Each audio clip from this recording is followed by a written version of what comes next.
Hello दोस्तों, स्वागत है आप सबका इस वीडियो में। दोस्तों, अगर आपको एस्ट्रोफिज़िक्स, स्पेस, ब्रह्मांड में इंटरेस्ट है तो आज का वीडियो आपको ज़रूर पसंद आएगा। तो बिना वक्त गवाए शुरू करते हैं। दोस्तों, काफ़ी बार आपने अंतरिक्ष को रात में गौर से देखा होगा और सोचा होगा कि ये कितना पीसफुल और खूबसूरत है, जो स्टार्स और प्लैनेट से भरा हुआ है। मन में कई सवाल भी आते होंगे, ये ब्रह्मांड शुरू कहाँ से होता है और ख़त्म कहाँ होता होगा।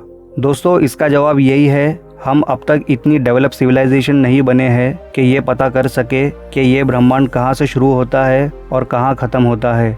और रही बात खूबसूरती की, तो अंतरिक्ष बहुत खूबसूरत है पर पीसफुल बिल्कुल भी नहीं है। अंतरिक्ष में हर वक्त कहीं ना कहीं कोई ना कोई ऑब्जेक्ट किसी दूसरे ऑब्जेक्ट से टकरा रहा होता है। हो सकता है इसी वक्त कोई ब्लैक होल किसी प्लैनेट को निगल रहा हो या कोई एस्ट्रॉइड किसी प्लैनेट से टकरा रहा हो। हमारे धरती के आसपास भी बहुत से एस्ट्रॉइड्स मंडराते रहते हैं, पर खुशी की बात यह है कि हमारे सोलर सिस्टम में अर्थ से जुपिटर नज़दीक है और जुपिटर की ग्रेविटी की वजह से ज़्यादातर एस्ट्रॉइड्स धरती से नहीं टकराते हैं। जुपिटर की ग्रेविटी के अलावा एक और रक्षक है अर्थ के पास, वो है अर्थ का एटमॉस्फेयर। अर्थ का एटमॉस्फेयर काफ़ी डेंस है, छोटे एस्ट्रॉइड्स को जलाकर खाक कर देता है। अगर हम अपने मून की बात करें तो मून पर आप जो ये क्रेटर्स देख रहे हो, ये सारे क्रेटर्स एस्ट्रॉइड्स के टकराने से बने हैं। हमारे मून के पास कोई प्रोटेक्टिव लेयर या एटमॉस्फेयर कुछ भी नहीं है, इसलिए छोटे बड़े एस्ट्रॉइड्स सारे हिट कर जाते हैं मून को। अब बात करते हैं वो बड़े एस्ट्रॉइड्स के बारे में जिन्हें हमारा एटमॉस्फेयर भी रोक नहीं सकता। धरती के इतिहास में अब तक सबसे बड़ा एस्ट्रॉइड टकराया है, वो आज से करोड़ों साल पहले डायनासोर्स के वक्त में टकराया था, जिसकी वजह से डायनासोर्स एक्सटिंक्ट हो गए, उनका वजूद ही ख़त्म हो गया। जहां वो एस्ट्रॉइड धरती से टकराया था वो एरिया मेक्सिको के करीब में है और आज हम उसे चिक्सक्लब क्रेटर कहते हैं। इस क्रेटर का डायमीटर लगभग 150 किलोमीटर है और डेप्थ 20 किलोमीटर है, जिससे आप अंदाज़ा लगा सकते हो कितना भयंकर हिट किया होगा ये। इतना बड़ा क्रेटर बनाने के लिए एस्ट्रॉइड का डायमीटर करीब 11 किलोमीटर्स टू 81 किलोमीटर्स होना चाहिए, तब जाकर इतना बड़ा क्रेटर बनेगा। इस एस्ट्रॉइड के टकराने के बाद अर्थ का क्लाइमेट सडनली चेंज हो गया, फिर धरती आइस एज में चली गई थी। इस अचानक से हुए क्लाइमेट चेंज की वजह से बहुत से लिविंग बींग मारे गए, जिसमें डायनासोर्स भी थे। दोस्तों, इस घटना के बाद मुसीबत फिर एक और बार आई थी और इस बार इंसानों का सफाया हो जाता, पर हमारी नसीब अच्छी निकली। आज से 112 साल पहले 30 जून 1908 में एक ऐसा ही एस्ट्रॉइड आया था, पर वो एस्ट्रॉइड इससे छोटा था जो इंसानों को ख़त्म कर देता। लेकिन हमारे एटमॉस्फेयर की वजह से ये एस्ट्रॉइड अर्थ के सरफेस से 40 किलोमीटर ऊपर ही फट गया और इस एस्ट्रॉइड के फटने से जो एनर्जी निकली थी वो एनर्जी हिरोशिमा पर गिरे न्यूक्लियर बॉम्ब लिटिल बॉय से 1000 गुना ज़्यादा थी। उस वक्त कुछ साइंटिस्टों का मानना था कि वो एनर्जी करीब 50 मेगाटन थी, मतलब आज के सबसे ताकतवर रशियन न्यूक्लियर बॉम्ब ज़ार बॉम्बा के बराबर की एनर्जी थी। धरती से ऊपर फटने के बाद भी 40 किलोमीटर के एरिया में पेड़ पौधे पूरी तरह नष्ट हो गए और सारे जानवर मर गए और फिर जंगल में आग भी लग गई। खुशी की बात यह है कि ये एस्ट्रॉइड इंसानों की आबादी से दूर साइबेरिया के जंगल की तरफ आया था। अगर ये एस्ट्रॉइड किसी बड़े शहर की तरफ आया होता तो फिर आज कहानी ही कुछ और होती। इस एस्ट्रॉइड के फटने का इफेक्ट 2000 स्क्वायर किलोमीटर तक देखने मिला था। आज 112 साल होने के बाद भी जंगल के उस इलाके में पेड़ पौधे नहीं उग सके हैं, जिससे आप अंदाज़ा लगा सकते हो कि कितना एनर्जी निकला होगा। हालांकि इस एस्ट्रॉइड का साइज़ सिर्फ 130 फीट था।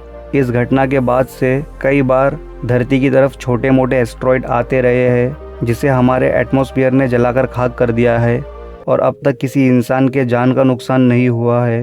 तो अब हम बात करेंगे उस एस्ट्रॉइड के बारे में जो इस वक्त चारों तरफ चर्चा में है और अप्रैल 2020 में, मतलब इसी महीने, ये धरती के पास से गुजरेगा। इस एस्ट्रॉइड का नाम है 1998 OR2 और इसका डायमीटर 2 से 4 किलोमीटर का है।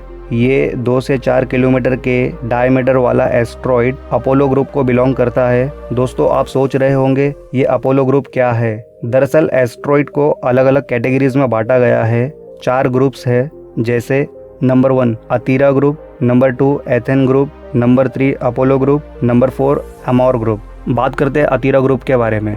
अतीरा ग्रुप में जो एस्ट्रॉइड्स आते हैं, ये एस्ट्रॉइड्स धरती के ऑर्बिट के इनसाइड में होते हैं। मतलब सेंटर में सन से लेकर अर्थ के ऑर्बिट के अंदर जितने भी एस्ट्रॉइड है वो अतीरा ग्रुप में आते हैं। अब एथेन ग्रुप और अपोलो ग्रुप की बात करते हैं तो इस ग्रुप के एस्ट्रॉइड्स अर्थ के ऑर्बिट के अंदर भी होते हैं और बाहर भी। इन एस्ट्रॉइड्स की ऑर्बिटिंग कुछ ऐसी होती है, ये एस्ट्रॉइड्स कभी अर्थ की ऑर्बिट के अंदर होते हैं तो कभी बाहर। और अब बात करते हैं अमोर ग्रुप की, तो ये एस्ट्रॉइड्स धरती के ऑर्बिट से काफ़ी दूर होते हैं और बहुत रेयरली ये धरती के नज़दीक आते हैं। तो इस ग्रुप के एस्ट्रॉइड से हमें खतरा बहुत कम है। चलिए अब बात करते हैं 1998 OR2 एस्ट्रॉइड्स के बारे में। इसको 1998 में ढूंढा गया था, इसलिए इसका नाम 1998 OR2 रखा गया है। साइंटिस्टों का कहना है कि अप्रैल 2020 में इसके धरती से हिट करने के चांसेस बहुत कम है। यह एस्ट्रॉइड धरती के मिलियंस किलोमीटर्स की दूरी से निकल जाएगा, लेकिन इन फ्यूचर इसकी ट्रेजेक्टरी में थोड़ा सा भी डिफ्लेक्शन आता है तो भविष्य में ये धरती के और करीब आ सकता है या धरती को हिट भी कर सकता है। कुछ कह नहीं सकते, 200 साल बाद, 300, 500 या 1000 साल बाद। ऐसे ही कई हज़ारों एस्ट्रॉइड्स पर नासा नज़र रखे हुए है। क्या सिर्फ इन एस्ट्रॉइड्स पर नज़र रखने से हम बच जाएंगे? इनसे बचने के लिए हमें कुछ एक्शंस लेने होंगे। 1990s के दशक में जुपिटर से कुछ बड़े एस्ट्रॉइड्स टकरा गए थे, जिससे कि जुपिटर पर बहुत ज़्यादा इफेक्ट पड़ा था। इसलिए धरती की सारी स्पेस एजेंसीज इस सोच में पड़ गई कि ऐसा अर्थ के साथ भी कभी भी हो सकता है। डायनासोर्स के वक्त जो एस्ट्रॉइड गिरा था, उतने बड़े एस्ट्रॉइड्स तो बहुत कम है, लेकिन एक ही काफ़ी है सब कुछ ख़त्म करने के लिए। इसलिए 2016 में नासा के प्लानिटरी डिफेंस कोऑर्डिनेशन की मीटिंग हुई। इस मीटिंग के कंक्लूजन में इस मुसीबत से बचने के 2 तरीके डिसाइड हुए। नंबर 1 तरीका, ऐसे एस्ट्रॉइड्स पर न्यूक्लियर अटैक करके एस्ट्रॉइड को ख़त्म कर दिया जाए। इस तरीके का मिशन करने के लिए एफिशिएंसी और एक्यूरेसी बहुत हाई होनी चाहिए, और अगर न्यूक्लियर मिसाइल का निशाना मिस हो गया तो एस्ट्रॉइड धरती से टकरा ही जाएगा। और अगर हम एस्ट्रॉइड को सक्सेसफुली ब्लास्ट कर देते हैं न्यूक्लियर बॉम्ब से, तो इससे स्पेस में बहुत ज़्यादा रेडिएशन फैल जाएगा।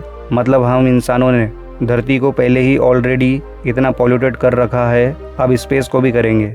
और दूसरा तरीका ये डिसाइड हुआ कि अगर हम 20 से 30 साल पहले ही उन एस्ट्रॉइड्स का पता लगा ले जो एस्ट्रॉइड्स अर्थ से टकराने वाले हैं भविष्य में, तो हम उस एस्ट्रॉइड की ऑर्बिट का पता लगाकर उसकी ट्रेजेक्टरी को बस 1 मिलीमीटर ही चेंज कर देंगे, जिससे आने वाले 30 सालों में एस्ट्रॉइड का ऑर्बिट एकदम चेंज हो जाएगा और धरती से टकराव नहीं होगा।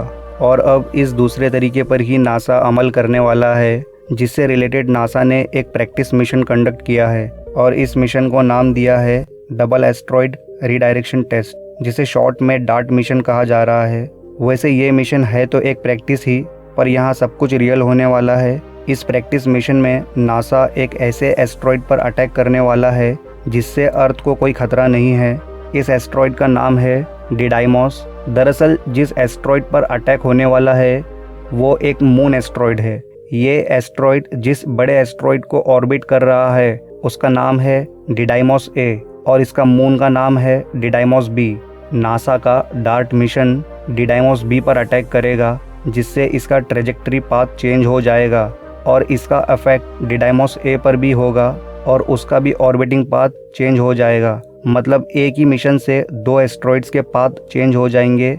इसलिए इस मिशन का नाम double asteroid redirection test DART रखा गया है। अगर नासा ऐसा करने में सक्सेसफुल हो गया तो मानव इतिहास में ऐसा पहली बार होगा और इस अचीवमेंट को सदियों तक याद रखा जाएगा।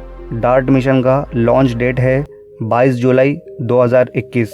तो दोस्तों आज की वीडियो में इतना ही। उम्मीद करता हूँ आपको ये वीडियो पसंद आया होगा और काफ़ी कुछ सीखने भी मिला होगा। दोस्तों वीडियो को ज़रूर लाइक करना और अपने दोस्तों को भी ज़रूर शेयर करना, और अगर आप इस चैनल पर नए हो तो ज़रूर सब्सक्राइब करें और बगल वाले बेल आइकन को भी ज़रूर दबाइए, ताकि ऐसी ही आने वाली इंटरेस्टिंग मज़ेदार वीडियोज़ आपसे मिस ना हो जाए। तो दोस्तों मिलते हैं नेक्स्ट वीडियो में एक नए टॉपिक के साथ। तब तक ध्यान रखिए अपना।